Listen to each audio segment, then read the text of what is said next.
খলিফা মুতাসিম বিল্লাহ, মুসলমানদের একজন খলিফার নাম উমাইয়া খলিফা। ওনার আমলে একজন মহিলা ইয়াহুদিদের এলাকায় গেছিল, বাজারে, পর্দানসীন বোরখাওয়ালা নারী। ওই ইয়াহুদি, দুষ্ট এক ইয়াহুদি, ওই মহিলার পিছন দিক দিয়া, বোরকার পিছনে কৌশলে পিছন দিক দিয়া গোপনে এমন এক রশি টান দিস বাঁধছে।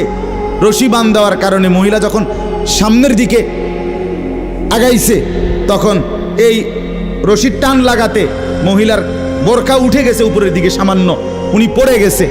এই মহিলা ওই বাজারে চিৎকার দিয়া বলছে, ওয়া মুতাসিমা, হায় মুতাসিম, তুমি কই? তোমার মুসলিম বোনকে বেইজ্জতি করছে।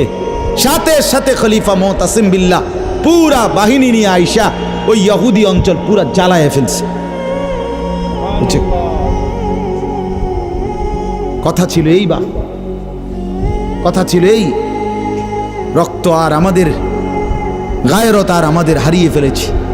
পরের মেয়ে দেখতে দেখতে, পরের নারী দেখতে দেখতে, টেলিভিশন দেখতে দেখতে, নিজের বিবি বাচ্চারও লাগাই দিছেন, নিজের ঘরে টেলিভিশন চাইতো, নিজেও বইয়া বইয়া সাদো আনে বেড়ি চান, টেলিভিশন চান, ফুতেও সারা রাত সারা দিন সমবয়সী ফুলানের লগে হাইটটা মোবাইলে ছবি চায়।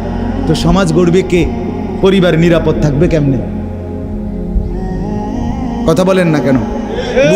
বুড়ারাও সাহাদো আনে, বেডি তো ঘরের টেলিভিশনে, ফুলাফাইনে মোবাইলের আড্ডায়, তো মানুষ চরিত্রবান হবে কিভাবে?